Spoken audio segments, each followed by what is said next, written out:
Well, a very warm welcome, ladies and gentlemen, to all of you. Thank you so much for tuning into the session here today. My name is Brian Finlay. I'm the president and CEO at the Stimson Center, which is a public policy think tank. For those of you in New York, you will recognize the format of today's discussion. This is the Turtle Bay Security Roundtable. It is the at-home edition, however, of that roundtable. Wherever you are, I really hope you are keeping safe and well. This year marks the 10th anniversary of the Turtle Bay Security Roundtable. And for those, as I say, in New York, it will be a very familiar format, I hope, to you.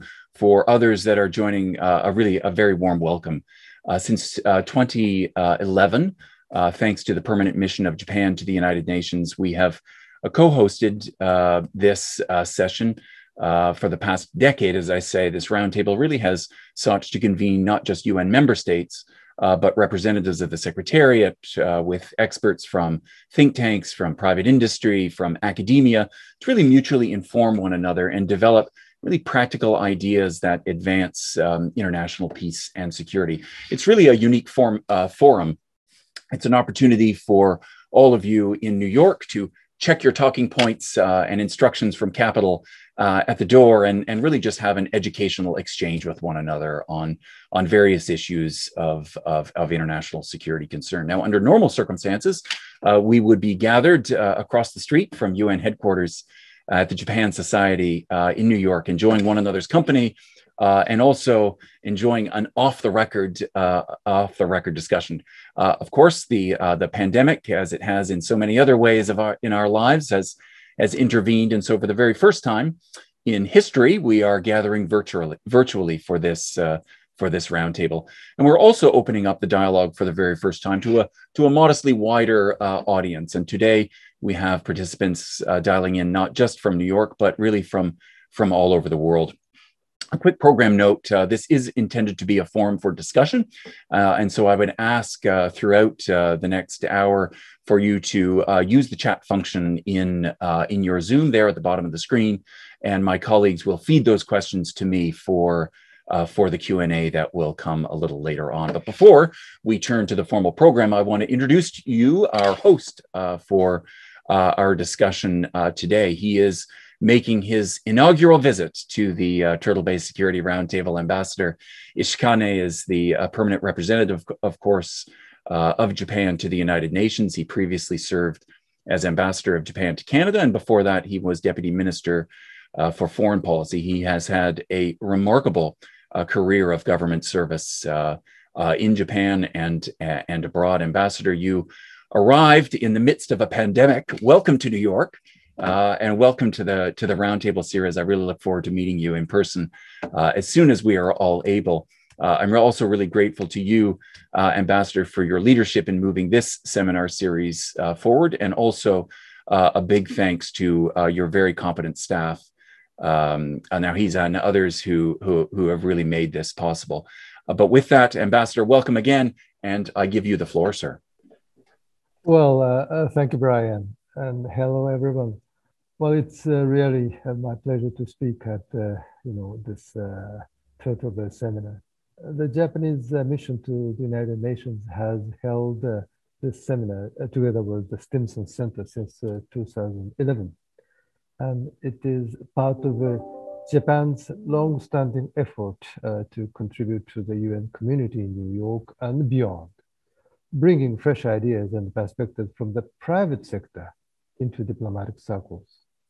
We appreciate the invaluable assistance that the Stimson Center has always extended to us in this initiative. And this year, we have chosen outer space as the main theme. This theme is timely, I think, in light of its ever-increasing importance to our daily lives, as well as to international peace, security, and prosperity. We are placing a particular focus on the space debris issue, which demonstrate the urgent need for space norms. Well, indeed, last year saw the adoption of a landmark UN General Assembly resolution highlighting, among others, the risk associated with orbital debris. Today, we are fortunate to welcome Ms. Izumi Nakamitsu, Under Secretary General and High Representative for Disarmament Affairs. She always provides us with sharp and insightful views in her field, and we will greatly benefit from her presence. And taking the advantage of the virtual format, it is with tremendous excitement that I welcome a leading international voice on debris removal, Mr. Nobu Okada, founder and CEO of the Japanese company Astroscale. Mr. Okada is a star entrepreneur and is playing a crucial worldwide role as Vice President of the International Astronautical Federation and co-chair of the World Economic Forum's Global Future Council on Space. He kindly joined us today from Tokyo, where it is currently midnight. I'm sorry about that. And just a week before his company's signature launch of a long-awaited test satellite into space. Thank you, Ms. Nakamitsu and Mr. Okada, for your participation, and I'm very much looking forward to your remarks. Well, the sustainable and stable use of outer space is beneficial to all of us, and it is imperative to combine everyone's wisdom and effort from government to the private sector and promote space norms to achieve this shared goal. Obviously, debris mitigation has been extensively discussed in the COPURS in Vienna from the perspectives of the space sustainability. But due to the significance and the possible consequences for international security, we believe that it is necessary to deepen our understanding here in New York on how norms of behavior can promote innovative services for enhanced space security, such as debris removal provided by Astroscale. I sincerely hope that today's seminar will provide a useful opportunity for us all.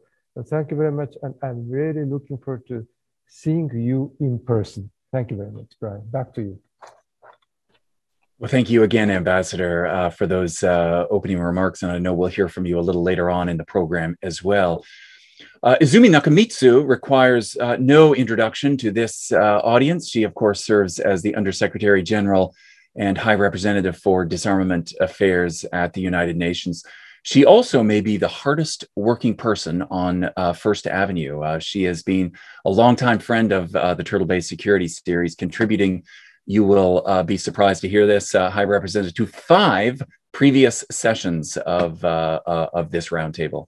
As Undersecretary General, she's really done, to my mind, a remarkable job in reaching beyond the walls of the UN to engage with, as the ambassador mentioned, private industry, with civil society, and others to promote international peace and security objectives on behalf of the UN. High Representative, thank you yet again for making time for us. And the floor is yours, ma'am. Thank you so much, Brian. That was exceedingly kind introduction. His Excellency Ambassador Ishikane, Mr. Finlay, Mr. Okada, Excellencies, distinguished colleagues, ladies and gentlemen. It is indeed my pleasure to participate in the latest Turtle Bay Security Roundtable. The previous occasions were all very, very substantive, and I always enjoyed coming to this platform. So please allow me to express my appreciation to the Permanent Mission of Japan and, of course, to the Stimson Center for organizing this event. This is a very, very timely event. Now, our roundtable today is built around the precise kind of multi-stakeholder engagement that Secretary General Guterres supported in his Agenda for Disarmament as a vital component of efforts to address the challenges related to emerging technologies. The title of today's event, Space Sweepers, might sound esoteric or the setup for a sci-fi movie, but it actually addresses a very timely topic with far-reaching implications for security and sustainability in outer space and for peace and stability on the Earth. It is clear that both technological and military developments are driving us closer to the day that terrestrial armed conflict could be extended into outer space, God forbid. The evidence we see on military developments relate to the active development, testing, and deployment of dedicated counter-space capabilities in a number of countries. Many of these capabilities involve so-called sub-threshold acts, namely capabilities that can have disruptive and reversible effects on space systems, and which fall below the threshold of what we would commonly regard as an armed attack or use of force. They can involve means such as electronic jamming and spoofing, as well as cyber attacks. But we are also increasingly seeing examples of potential capabilities that could cause permanent damage and the destruction of outer space objects. Systems such as direct ascent anti-satellite missiles are especially alarming in light of the large amount of persistent debris they could generate in an attack. With respect to technological developments, the private sector is the leading force behind many innovations that can promote the long-term sustainability of the outer space environment. For example, improvements in the ability to carry out autonomous rendezvous and proximity operations have opened up the potential for on-orbit servicing to refuel, repair, and extend the life of active satellites. This is one possible way for mitigating the accumulation of space debris. Another innovation, which I am looking forward to hearing about today, involves the active removal of debris from orbit. The title of this event suggests such capabilities have an enormous potential to help keep Earth's orbit clean and thus contribute to preserving the sustainable use of outer space for all. Many interesting concepts have already been demonstrated, including nets, sails, and harpoons. Regrettably, in our current geopolitical environment of deep mistrust amongst major powers, there are concerns that these types of capabilities could be used in an adversarial manner as core orbit counter-space systems. This raises a number of questions, many of which can only be addressed in the context of international security. For example, how does one verify the benign or malignant purpose of spacecraft that might appear only as dots of light in the most powerful Earth-based telescopes? How close can a satellite come to someone else's spacecraft before that act is considered to be threatening?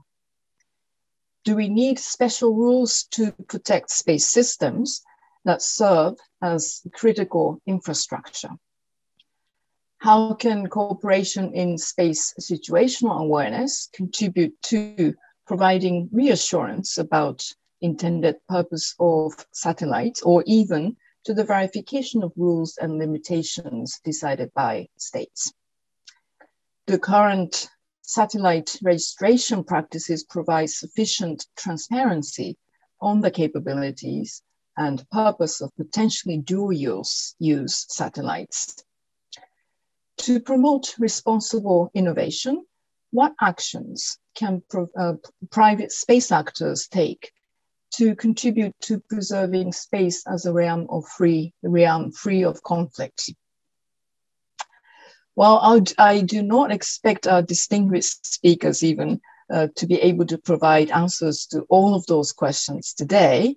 I do hope their presentations and discussions that follow can start to point us in the direction of near-term and longer-term solutions.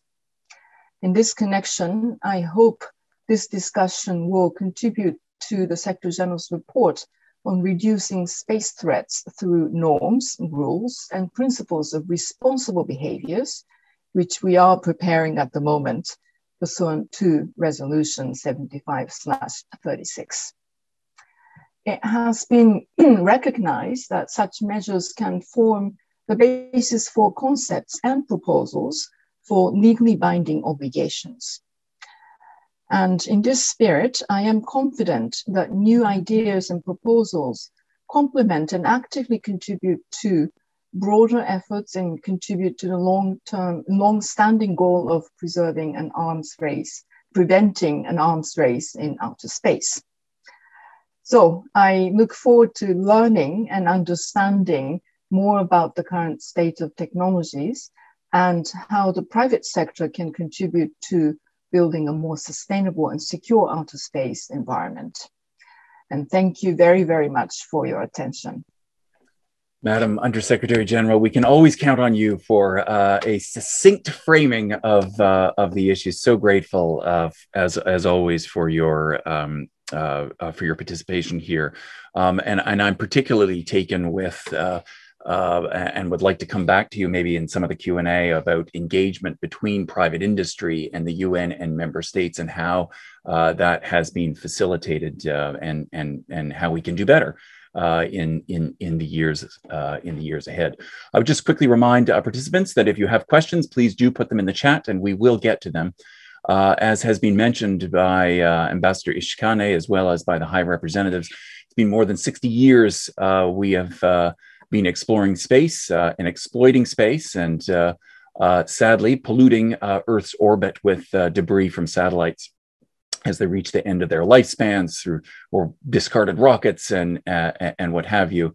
Unfortunately, at this point, mitigation is not enough, and it's clear that in order to ensure that space is usable over the long run, that debris must ultimately be removed as well. This is not just an economic issue; it's a technology issue, and it's very much, as the High Representative, I think, has made clear, is also a global security issue for all of us. And so Nobu Okada is the founder and CEO of Astroscale. It's a private firm with the, if I may say, Okada-san, rather audacious goal of mitigating the hazardous buildup of debris in space, and thereby creating the sustainable use of that common good. We've invited Okada-san to speak not just about the technology, which you will be enthralled by, I assure you, when he runs you through his presentation, but also to share, to my earlier point, some lessons learned in terms of how private companies, which, as the High Representative said, we all are going to rely upon for engagement on issues like this and many others. How can those companies be more effectively engaged to promote critical collaborations between governments and the United Nations? Nobu, the floor is yours, sir. Hello, everybody. Good morning, good afternoon, good evening, depending on where you are. I'm Nobu, and thank you very much for great remarks, Ishikane-san and Izumi-san. And thank you for inviting me, the permanent mission of Japan and the Stimson Center, to this critical dialogue on space accessibility. Let me show my presentation, and then so that I can effectively explain about space debris issue. Can you see the screen right now properly? Yes, sounds good. Right. So the word sustainability is a key word used in agriculture, to quality education, to clean energy. But when we apply it to space, what does it really mean? Oops. So let me first explain the critical situation of the space environment due to the space debris, one of the most complex issues in the world. Then I'll explain the path for achieving space accessibility. So space, please look at this. So space is currently not sustainable. The density of the space objects has reached to the critical level where a chain reaction of collision can happen at any time in the near future, in both low Earth orbit and geostationary orbit. And these objects are all human-made, and more than 90% of them are debris. So they are traveling around the Earth at 8 kilometers per second, which is 10 times faster than a bullet. The defunct satellite rocket upper stages are breaking apart and turning into small pieces, which makes removing them from orbit so much harder. Therefore, there are two key steps in making space sustainable. Firstly, we should not create any more debris. And secondly, we should remove large objects now before they turn into smaller pieces. What makes things worse is we know space will become much more congested over the next decade. We are increasingly dependent on satellite services, from communication to navigation to Earth observation or whatever. And we are also about to enter the exciting era of space tourism, which means more crewed spacecrafts or space flights than ever. So what exactly does space sustainability mean? I want to make one thing clear. It is not about stopping development. For us, it means clearing the orbital highways. If we look at our highways here on Earth, when the number of cars increased, we didn't ask people to stop driving cars. Instead, we introduced traffic management system and road services. If a car broke down or ran out of fuel, road services tow the car away or refuel it. We need to adopt the same systems and services to our orbital highway. What we need is a road service in space, which is on-orbit servicing. We have been kind of a throwaway culture by doing just R&D, assembly, integration, and verification, launch, and operate. By adding maintenance and disposal, the space industry can be on the same level as the automobile industry and the shipping industry and aviation industry. For example, the automobile industry doubled by creating the automotive aftermarket.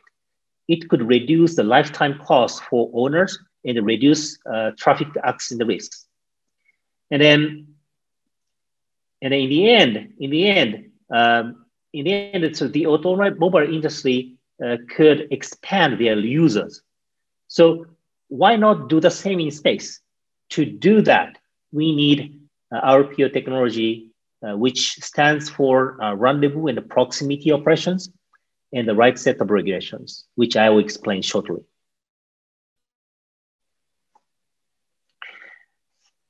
Let me talk about what we're doing as Astroscale. Astroscale has over 170 employees across 5 countries, and we are just a young company. We were founded around 8 years ago with a vision to secure the safe and sustainable development of space. We are the only company solely dedicated to on-orbit servicing across all orbits.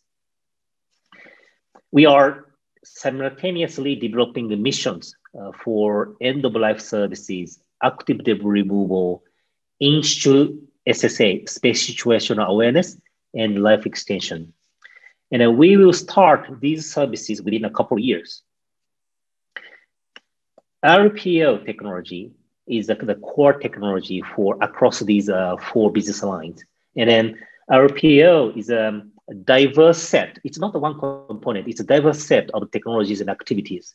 It includes trajectory design, absolute navigation, relative navigation, motion identification, capturing, stabilization, and deorbit. And it's a mix of the technologies. And RPL applications are vast and include on-orbit servicing and active debris removal. So these technologies are critical in maintaining a sustainable space environment.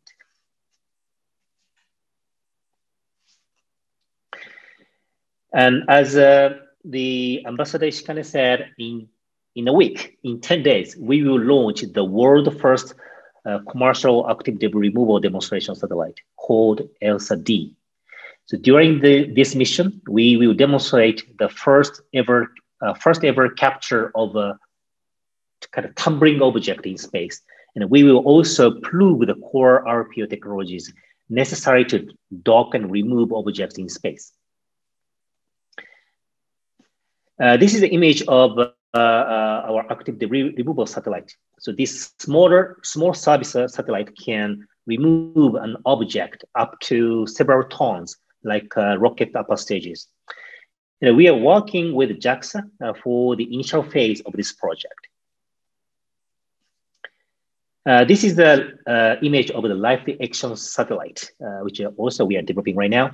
The service will dock with the satellites in geostationary orbit that have lost the ability to maintain their orbits. And then we extend their life with the propulsion of our service satellite.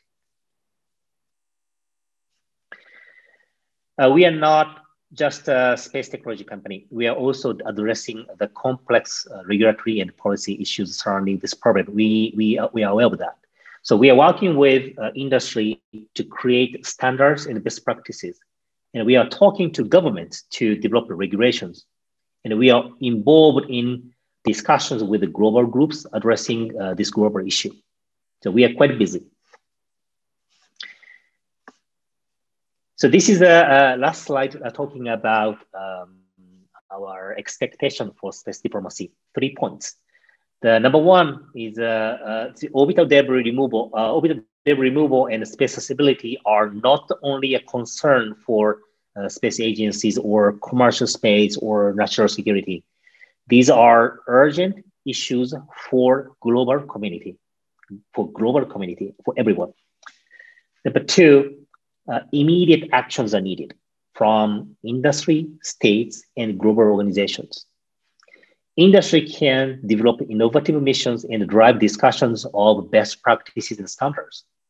States, government can provide budget that support advanced R&D and implement enforceable regulations that adhere to best practices and standards. Non-governmental organizations, intergovernmental organizations can produce consensus-based, non-binding rules on space traffic management and debris mitigation and remediation. Please don't wait.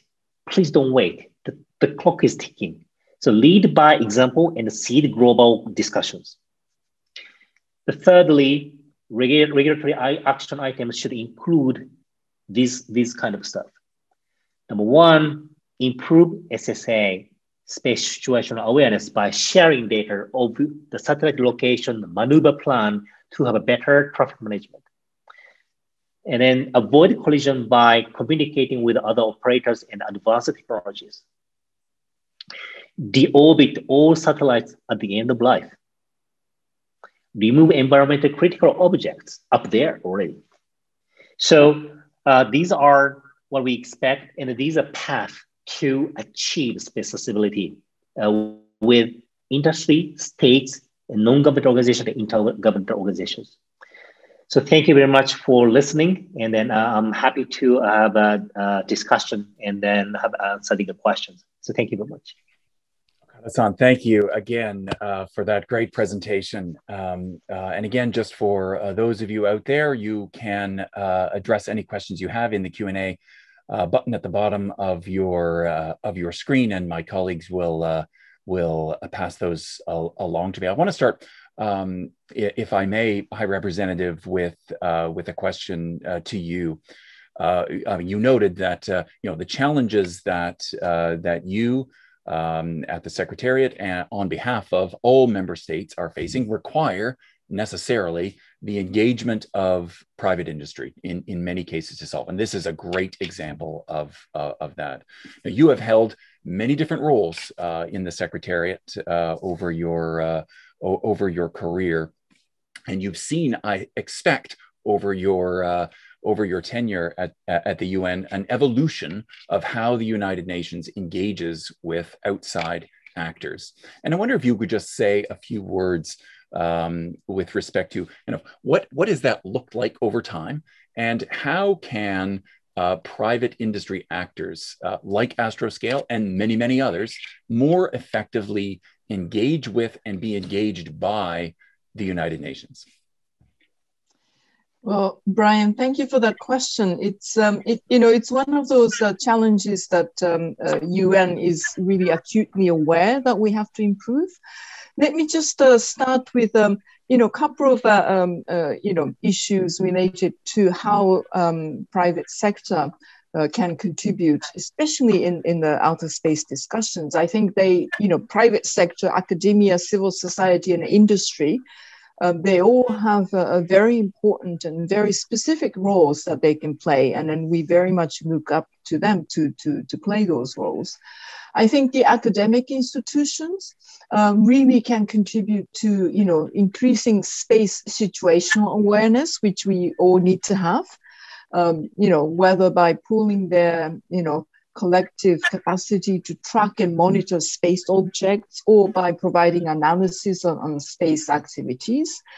Independent legal scholars really can contribute to building common understanding, if you will. And at the moment, we don't really have that. We might not have that common understanding on how existing international law applies to various outer space activities, including military activities, I might add. And then, of course, in light of increasing, or I would say huge amounts of commercialization of space activities, we see that on a daily basis, including today. Private sectors really do not have to wait for governments to develop their own best practices. We already heard a number of really rich suggestions from Okada-san. This leads me to one concrete examples that we've had, or we have been having in our discussions on cybersecurity issues. Before the session started, I was saying that this week is a very important week for us, for myself also, because the final session of the Open Network Working Group on cybersecurity is taking place here in New York, but also hybrid formula connecting with many different capitals. And this Open Network Working Group on cybersecurity actually has had, for the first time in UN intergovernmental discussions, what we call commonly a multi-stakeholder discussions. And that took place in December of 2019, where over 100 private sector entities sat together with, member states representatives in the UN conference room. This was before the COVID-19 crisis, and exchanged the views and information about what it is that we need to have in terms of, really coming up with a stronger governance for cyberspace. And that really broke a new ground, I think.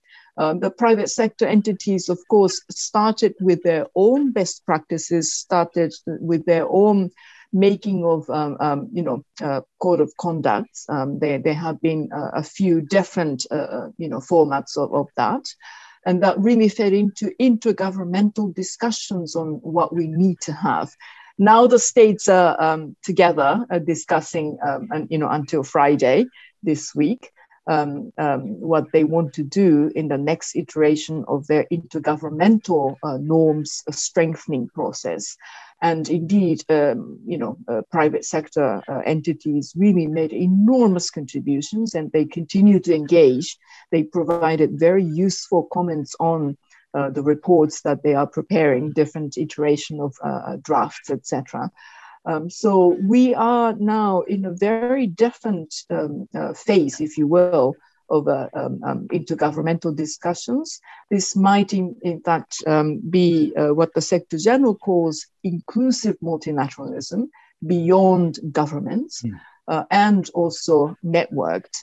We need to really tap into the wealth of capacities and resources that we have in private sector, including business, academia, and civil society. So I hope that we will have something. Of course, nothing is always exactly the same. In the making of the Secretary General's report that we are working on now, we have sought contributions from all member states by May. We're waiting for that. And after that, together with UN Office for Outer Space, we will be facilitating a series of webinars to have private sector entities also involved in a dialogue. And that will be reflected in the Secretary General's report. Of course, the mandate is very clear. The governments are also free to take on board any views that arise from other stakeholders. And the governments are now starting to discuss what will be the best formula of multi-stakeholder discussions on outer space issues, the norms and principles issues.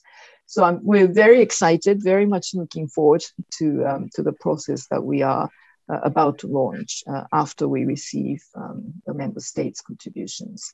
Sorry, it was a bit long answer, but back to you, Brian. No, it's a wonderful, a little bit summary of kind of where the discussion is, as well as, I mean, it's an interesting parallel you draw as well, High Representative, in terms of some of the cyber discussions that are going. And I'm sure you could list 14 other areas where, you have the similar dynamic happening, where we just have to, figure out the mechanisms and modernize, if you will, the mechanisms of engagement. I will give great credit to you, Undersecretary General. I mean, speaking just personally, the accessibility of your office has gone up considerably, I would say, over your tenure, and there's just a much more kind of welcoming engagement with the Secretariat, which I think we all on the outside are very grateful for.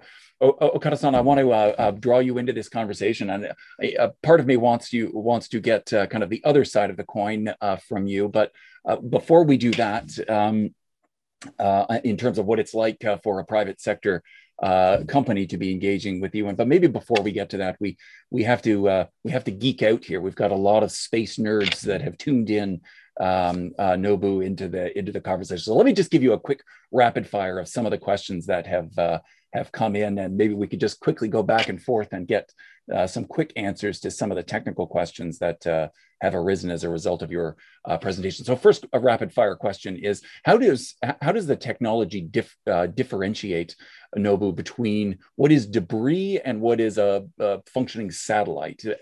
How does that technology operative?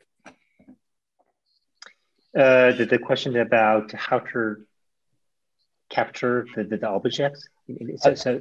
So how to differentiate what's junk versus what is operational? Yeah. So anyway, we will get consent from the owner of the object before rendezvous. So they know this is a kind of defunct object, or this is still operating. So anyway, we get the answers from the owners. Understood. Customers. And then what happens to that object once you have captured it? Where does it go? So for low Earth orbit, we bring them down to the atmosphere and burn. So in geostationary orbit, we will bring them back to the graveyard orbit. So a technical question with respect to nuclear waste in space. How there is an estimated roughly ton of nuclear waste in space. Is the technology capable of addressing that particular issue? We haven't get into that kind of deep dive discussion on that. So currently we are talking with more the kind of commercial sectors and some government sectors, but it's not associated with nuclear stuff at all. As of yet. And then the third question, are you concerned at all that the debris removal activities that you are engaged in could be misunderstood as a hostile action by a government, or and how do you kind of avoid that through transparency mechanisms or what have you? Yeah, that's a good question, because we are aware of this issue. So our interest is, this accessibility. So the answer to avoid any skepticism is transparency. So we get mission licensing, and we share the location data, and then on top of that, our satellite have a retro reflector. The laser community can show the beam to us, and then we are quite naked where we are. So it's all about the transparency. So so that's the only way to avoid those kind of questions, I think. So let me come back now then to and pick up where the High Representative left off, Okada-san. Just in terms of, there's the High Representative made clear that member states and the Secretariat, needs the engagement of private industry. Can you talk a little bit about what it has been like for you on the other side of this? Because presumably you want to engage and influence from a policy standpoint the activities of member states and ultimately the United Nations as well. Can you share any lessons learned in terms of how you have both effectively engaged governments and the UN, and where there could be room for improvement? Yeah, that's a question. But firstly, this specific issue has long been discussed over the last 30, 40 years. It's not a new issue, but due to the increasing congestion in space, this is highlighted right now. And now the government sectors or other intergovernmental organizations have put this issue as a high priority. So I really appreciate the progress of this over the last 2 years. And then especially the long-term sustainability guideline, which was approved by United Nations, I really appreciate that. And then now it's a time for each state to come up with the regulations, right? And then I think regulations and technology should come together. So the regulation cannot go first without the technologies. So the commercial company can advance technologies and talk with the government and then show the best practices. Okay, we share information. This is how we secure the safety, not to collide with the client. And then so we will explicitly show this is how we do, and then we want us regulated by the government. So it's quite interesting. So space industry wants us regulated by the government because we have a long-term interest.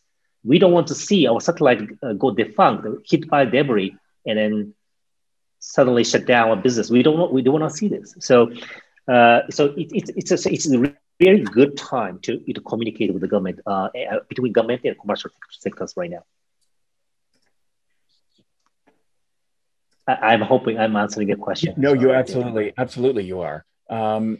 So let me ask you specifically as well about, we're talking about security, this as a security issue as much as it is, as I mentioned, a technical and economic issue. It's got it all. Can you say a word or two about the potential concern, because I suspect that most of the audience here do come from the security community. Can you say a word or two about potential concerns around the dual use nature of the technology itself? I should say the most of the technologies in space are dual use. So Earth observation is also dual use. Navigation system is dual use, and all substance can be considered as dual use. But the question is how we can secure using in a peaceful way. And then so again, sorry, I'm repeating, just echoing myself, but transparency. So I think that's the only way. The safety and the national security are different. So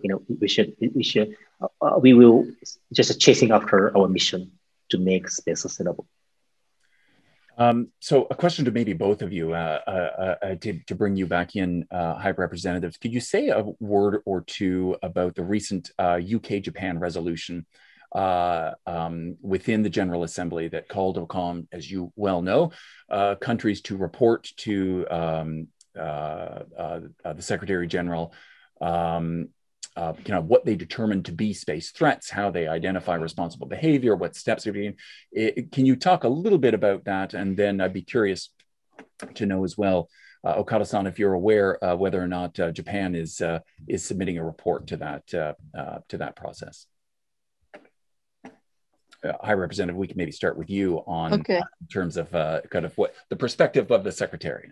Yes. Yes, thank you.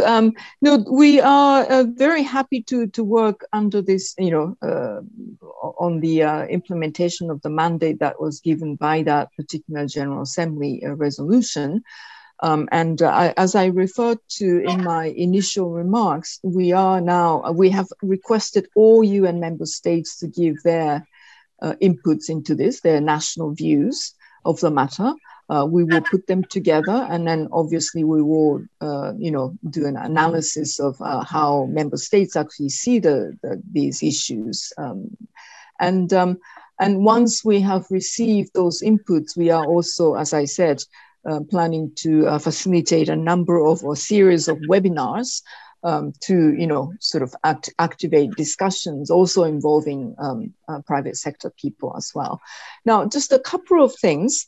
As the security people all know, prevention of arms race in outer space, a shorthand name PAROS, has been a very long-standing priority disarmament and international security agenda of the disarmament community, that this PAROS was always led by Russia and Russian Federation and the Chinese initiatives. If I could just remind ourselves, in 2019, there was a very substantive, very interesting discussions that took place on these issues in the context of GGE, the group of governmental experts, the shorthand. And while that GGE was not able to adopt a consensus report in the end, all of a sudden, we all thought there would be one, but for reasons they could not. But everyone, including all the participants in the GGE, but also people in the disarmament community that were monitoring, they all agreed that this was indeed the most substantive discussions that the international community had on this subject. Now, the new mandate that was given to us by the GA resolution last year, we see this as a complementary efforts, which will then be able to feed into the PAROS legally binding discussions as well. Now, PAROS discussions, legally binding obligations to be negotiated. We all, member states all agree that it has to be negotiated in the context of a conference on disarmament, which is the sole negotiating body of the international community on disarmament legally binding instruments. The problem is that, of course, the CD has not been able to negotiate anything for more than 20 years. We are consistently urging the CD to return to their negotiation, return to their substantive work. Now, in the meantime, we hope that this new mandate, the UK-Japan resolution, as you put it, will be able to contribute also to a future discussion that will lead to legally binding instruments. I think responsible behavior and analyzing and properly understanding today's threats with new sorts of technologies and actors also involved in outer space issues will be a useful input into any future discussions and negotiations that we might have or the member states might have. And so in that spirit, we hope that all member states will engage in this new process that we are facilitating now. We need to definitely have the multi-stakeholder inputs. The member states are now reflecting on how this multi-stakeholder or the private sector contributions can be best tapped into. Some countries believe that it should be, consultations with private sector should take place in a national context. Some countries seem to believe that it should indeed take place in the context of a multilateral conversations, a little bit like the cybersecurity conversations. And there are some, careful, there are some countries, member states that take more careful approaches to multi-stakeholder conversations because this is the UN intergovernmental body. We will see, remains to be seen. These are the sort of issues that we will be looking into in the next several months. It's an exciting new area. If I could add also that this is something that we need to look at as part of our current but also future agenda. They are, of course, current challenges, but we need to make sure that outer space will be a space and a domain that will benefit human race comprehensively. And therefore, it will be an interesting issue also to be looked at, for example, in the context of a common agenda making, which we are starting now in the Secretariat. This is the Secretary General's agenda that he has been asked to present this autumn. So there are many different avenues and opportunities, and I hope that all these different processes will mutually reinforce each other so that we will all be benefiting from these conversations. Thank you. Thank you, High Representative. Okada-san, if you have anything particular to add to that, otherwise I want to ask an additional question before we run out of time. But if you want to extend the High Representative's remarks, I welcome you to do so. No, just quick comment. I was deeply listening to the Nakamichi-san's comment, which is very educational to me. I learned a lot, so thank you very much. Well, let me, we'll give her one more opportunity here, but let me turn to you, Okada-san, and ask, it's a two-part question, a question for each of you. Okada-san, do you have a vision? Can you talk a little bit about what perhaps a comprehensive satellite and debris tracking and data information sharing system might look like in the future? Is that a viable prospect? And if, depending on his answer, High Representative, if the answer to that is yes, is there a role you think for the United Nations to play in that, or is it really going to be a matter of kind of devolving that responsibility to national governments to coordinate activities and so on and so forth? So two-part question, one for each of you. Okada-san. Thank you. SSA is quite important, kind of a necessary component for space traffic management. And so in the ideal world, there should be one single platform which has all the objects location data as a live basis, and then all the maneuver plan data are there. So this is one single platform. But the question is how we can get there. So now each region, not only US, but also the other regions are developing, kind of enhancing, improving the SSA capability. And then, I don't know, they might merge together in the end, or United Nations kind of manage to gather them together. But I don't know the path. But I really want the single platform so that all the satellite operators can refer that data. Very good. High Representative, is this a future that you could see? Is there a role for the UN? Well, the UN, we would like to believe that UN can actually contribute.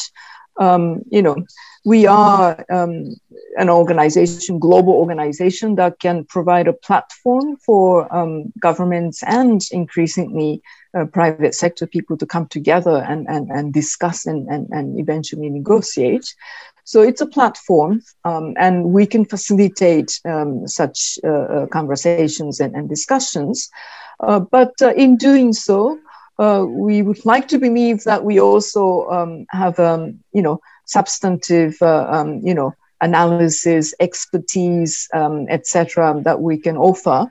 Also, some options on way forward, which we can present to those stakeholders to come together. So yes, we do believe that we have a role to play, and indeed we have to play those roles more effectively, and that's what the UN in the sort of 21st century is expected of, and I think we are all trying to do this as to the best of our ability.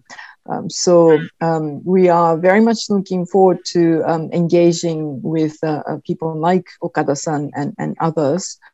And I'm learning a lot, and it's a really exciting area of work. I want to say you two have inspired a remarkable degree of discussion here, and I regret deeply that we are not going to get. We're barely scratching the surface of the questions that are pouring in from your colleagues. So I apologize to all of those of you that have tuned in and have not had your question answered. The good news is this is the first of a number of engagements. Again, brought to you by the Permanent Mission of Japan, and we're again really grateful, Ambassador Ishikane, for your willingness to facilitate these discussions. I know that there will be more. I look forward to the day when we can once again gather around plates of sushi at the Japan Society in New York to have these discussions. But until then, I know that your mission is committed to continuing to facilitate these types of discussions focused on kind of the nexus of technology and security issues. So thank you, High Representative. Okada-san, so grateful again at this very late hour for you to be joining us. Thank you again for that. Thanks to all of you who have participated. Ambassador Ishikane, I give you the last word, sir. Oh, thank you, Brian, and thank you, Nakamita-san and Okada-san. It was a very, informative discussion. I learned a lot, actually. Well, as someone representing government of Japan, first I would say that we really wish to, steadily follow up the UK-Japan UNGA resolution adopted last year and move forward towards the formulation of space norms and so forth. But having said that, I would say I really appreciated the discussion because, that treaty reflected the two main streams of discussion in the international arena, including United Nations. Number one is the role of private sector. We talk a lot about the role of private sector in developing field or health issues, or climate change, or the SDGs in a larger context. And at the same time, we talk a lot about the forming or the making of new norms in new areas like cyber, space, and etc. and so forth. And today's discussion, the area which we discussed today is the place or the area where those two, stream of discussions really merge. So I really wish that we will carefully, develop the discussion which we had today. And if I understand correctly, Mr. Okada's approach is best practice with transparency approach. Yes, I think that's very practical and pragmatic. But at the same time, I think we should explore the possibility what kind of role the United Nations can play from the viewpoint of inclusivity, because after all the technology and so forth has to be beneficial to all the countries and to the people. So we really wish to work all of you on this very important agenda. Once again, thank you, Brian. Thank you, Ambassador. Thank you again all for your participation.